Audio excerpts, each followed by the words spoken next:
Halo Sobat Berinvestasi, berikut merupakan ulasan pasar minggu ini.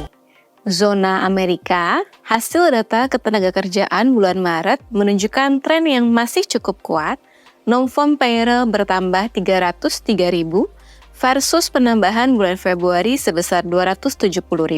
Sedangkan tingkat pengangguran mengalami penurunan menjadi 3,8% versus 3,9% bulan Februari. Inflasi bulan Maret kembali mengalami peningkatan, tumbuh 3,5% versus pertumbuhan inflasi bulan Februari sebesar 3,2% year on year. Kenaikan harga energi merupakan penyumbang kenaikan inflasi pada bulan Maret, sedangkan hasil pertemuan The Fed bulan Maret telah dirilis yang masih mengindikasikan adanya penurunan suku bunga acuan di tahun 2024, tapi itu semua sangat tergantung dari data perekonomian apakah inflasi sebesar 2% dapat tercapai di tahun ini. Data penjualan retail bulan Maret akan dirilis pekan ini, diprediksi tumbuh 0,3% secara bulanan versus 0,6% bulan Februari. Tensi krisis Timur Tengah kembali menguat setelah pihak Iran melakukan aksi balasan ke Israel setelah sebelumnya Israel pada tanggal 1 April melakukan serangan udara atas kedutaan besar Iran di Suriah.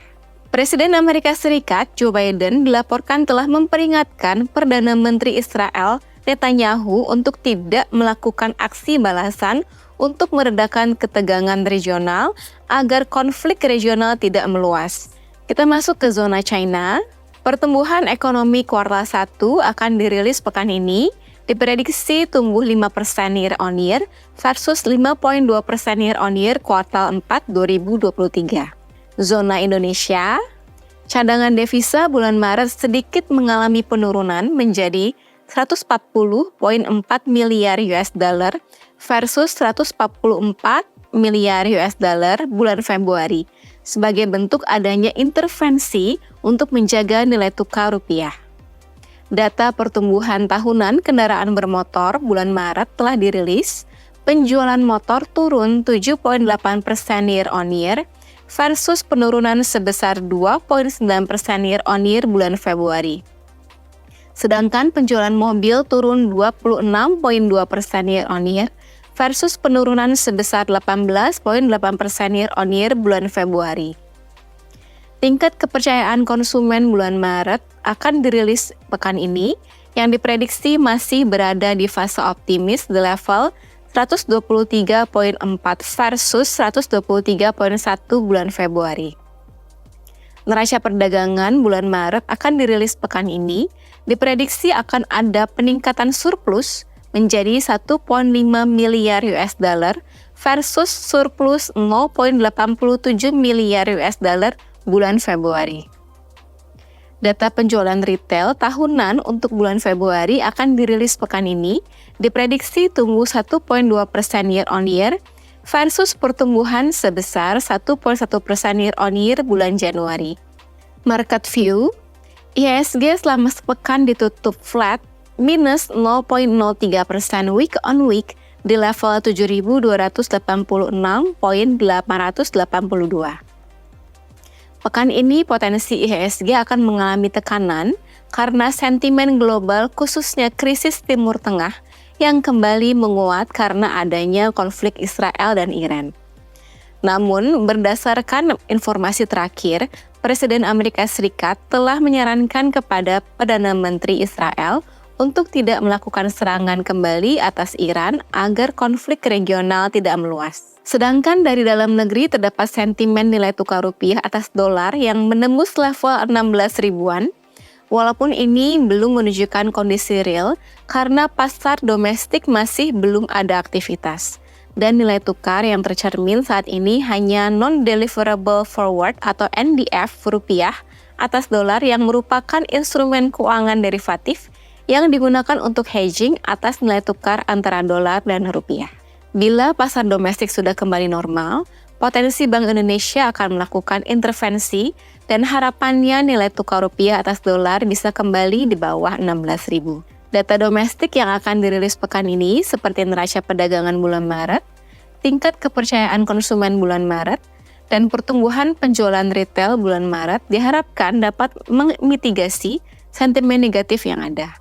Asing mencatatkan penjualan bersih sebesar minus 6,27 triliun rupiah selama sepekan atau inflow secara year to date yaitu sebesar 20,39 triliun rupiah.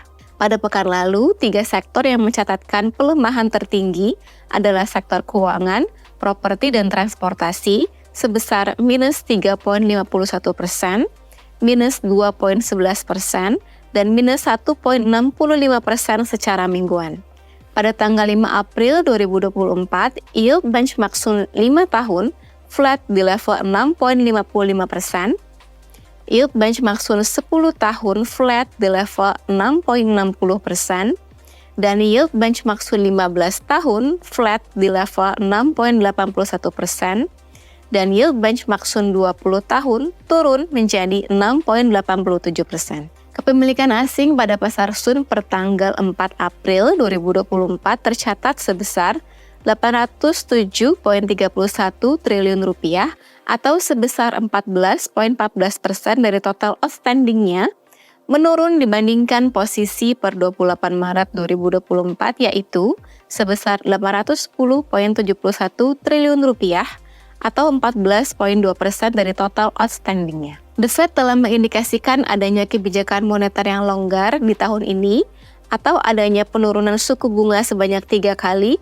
yang akan berdampak positif bagi pasar finansial dunia termasuk Indonesia. Tampaknya Amerika Serikat akan lebih mengalami soft landing karena untuk tahun 2024 ekonomi diprediksi masih tumbuh 2,1% year on year, sedangkan tahun 2025 diprediksi tumbuh 2% year on year. Bank Indonesia juga diprediksi akan mengimplementasikan kebijakan moneter yang longgar di tahun ini yang akan berdampak positif bagi pertumbuhan ekonomi di Indonesia. Pasar obligasi akan bereaksi positif terlebih dahulu akibat perbaikan kondisi makroekonomi yang akan diikuti positifnya kinerja di IHSG. Sobat berinvestasi, tetaplah berinvestasi.